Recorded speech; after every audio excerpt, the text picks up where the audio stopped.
Bagaimana kabarnya? Sehat semua?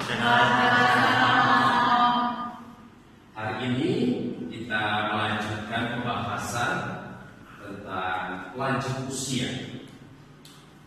Semoga kita semua sampai lanjut usia. Amin. Tetapi minimal dengan kita mempelajari tentang psikologi, gerontologi, kita mau mengerti. Dan kalau kita tidak sampai lanjut usia, kita bisa mempersiapkan orang lain. Bagaimana ketika mereka berada di usia lanjut dan kita bisa membantu bagaimana mensikapi orang-orang yang sudah pada usia lanjut. Hari ini kita akan berbicara soal perubahan-perubahan yang terjadi dalam diri orang yang sudah berusia lanjut, menyangkut perubahan fisiologis dan psikologis. Minggu yang lalu kita sudah membicarakan soal perkembangan manusia, dan kita tahu tahap-tahap dari perkembangan manusia dari anak, remaja, dewasa. Kita juga sudah membahas minggu yang lalu bahwa remaja ada 3 tahapan. Begitu, Tuti? Banyak yang mau ya tahapannya ya. Tahapan, masih ingat gak? Remaja awal, Akhir, tengah, akhir mau. dan akhir. Ya. Ya. Oke. Kalau mahasiswa itu kelompok mana? Kalau mahasiswa harusnya sudah masuk pada remaja akhir. Ya. Karena mereka mulai mempersiapkan diri untuk menjadi dewasa, dan nanti masuk dewasa awal. Nah, kita kemarin juga melihat bahwa lansia digolongkan dalam tahap dewasa awal. Jadi usia 60 sampai sehabisnya. Sekarang, siapa di antara kalian yang punya lansia di rumah? Ada? Ada yang punya nenek, kakek, opa, oma? Punya rumah tapi jauh loh. Romo punya. Punya loh. Masih hidup. Masih. Oke. Kalau kamu lihat apa yang terjadi dengan kondisi tubuh kakekmu ya, ketika 10 tahun yang lalu dengan sekarang ada perubahan nggak? Ada loh. Dari pendengarannya. Jadi Pendengaran. Jadi Sekarang pendengarannya apakah menurun atau justru lebih tajam? menurut Menurun. Oke. Ada lagi yang bisa men-sharingkan pengalaman berjumpa dengan lansia? Mungkin lansia di tempat tetangga. Saya Romo. Ya, nanti.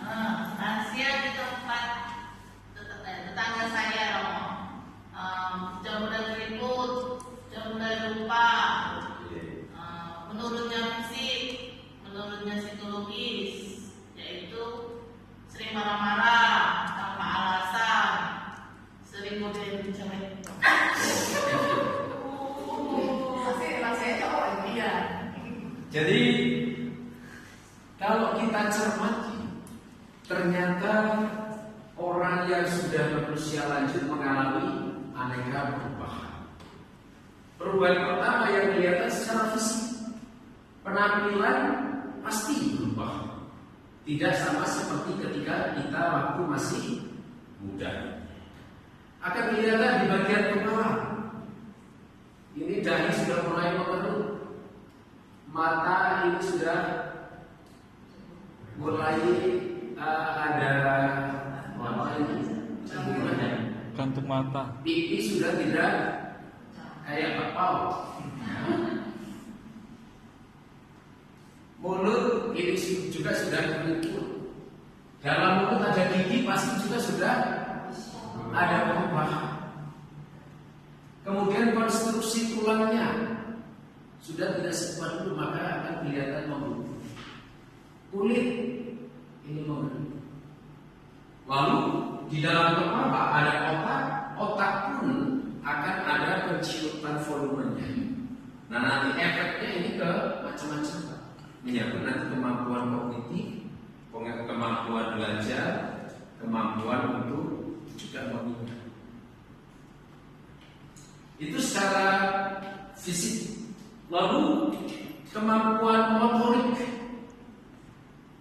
tentu aktivitas fisik dari lansia tidak sama seperti dulu waktu masih muda.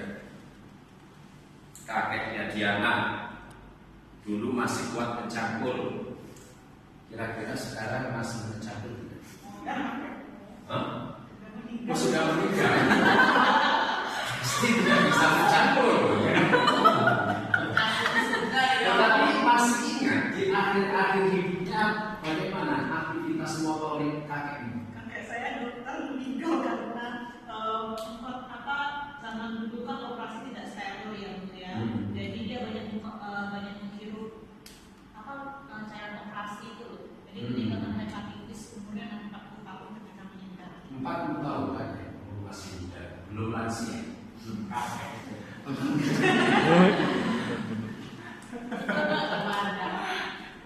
Melita punya nenek, punya kakek? Punya rawat tapi sudah meninggal. Sudah meninggal juga. Yang masih hidup sana. Tika.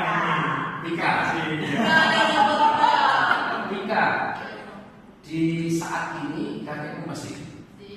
Aktivitas motoriknya apa yang bisa dilakukan setiap hari? Aktivitas fisik Masih tergolong normal ya Pak ya.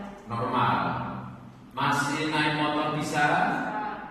Cuma kalau untuk bekerja tidak sekuat dulu. Tidak sekuat dulu. Kalau dulu bisa sehari nyambul gangguan 1 peta, sekarang mungkin berapa campuran sudah susah. Maka terbatas.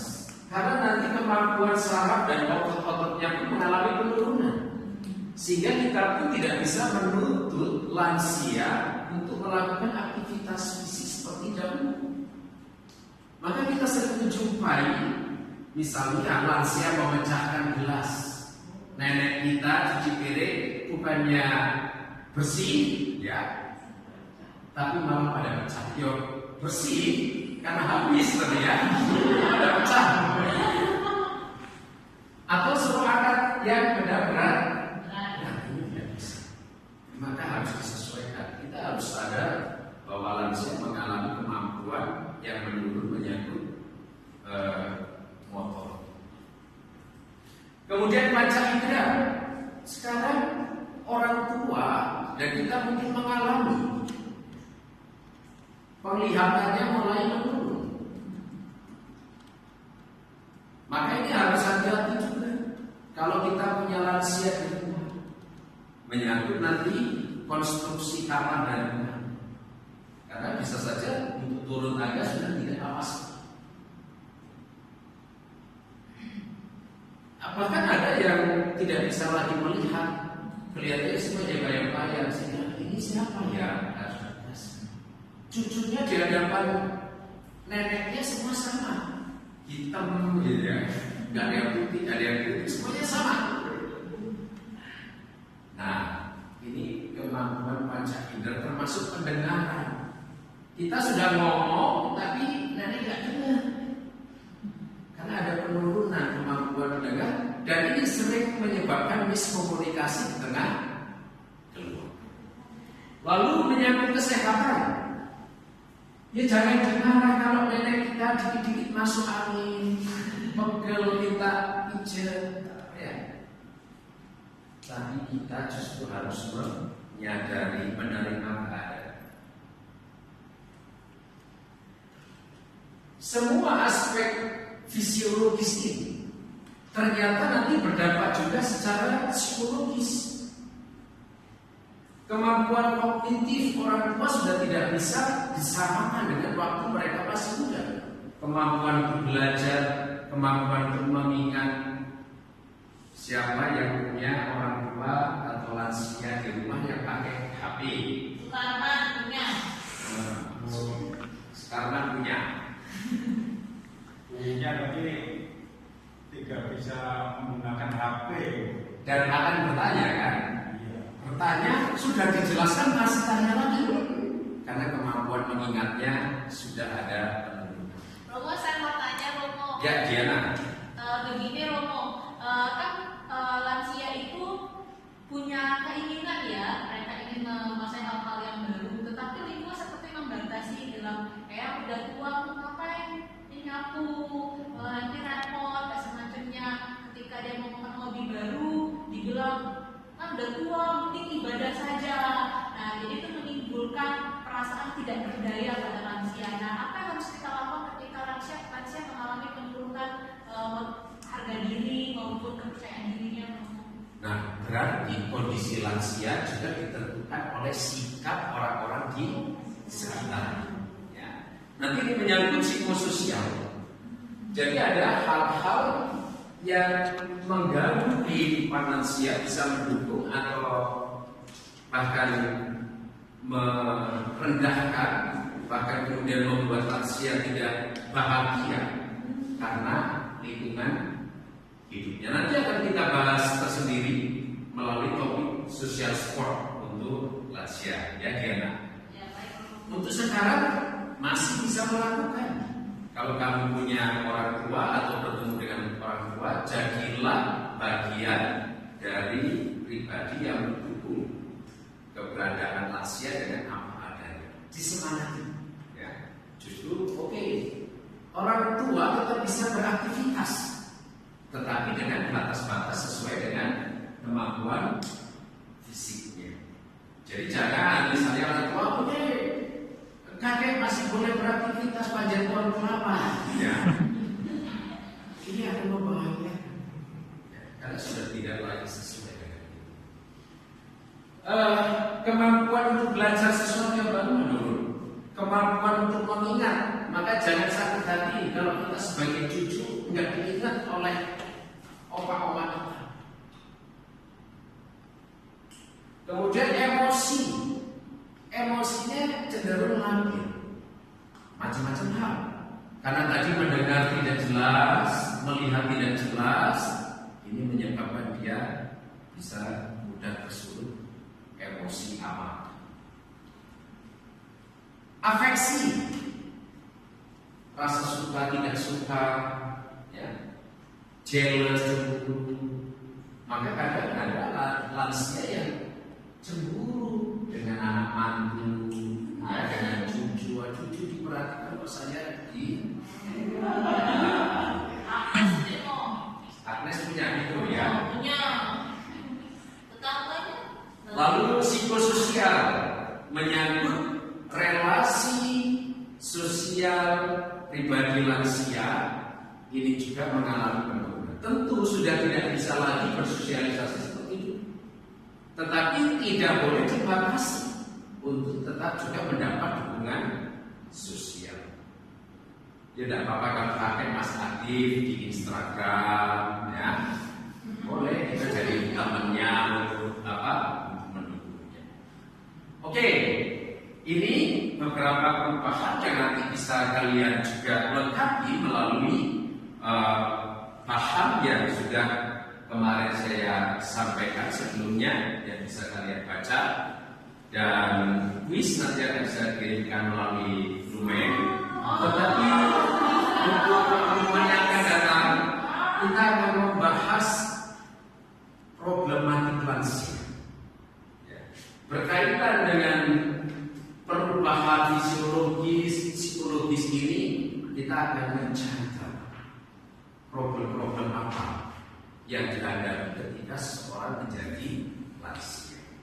Nah, maka setelah ini nanti amati lansia yang ada di rumahmu, di tempat tetangga, dan dengar masalah-masalah apa minggu depan kita sharingkan.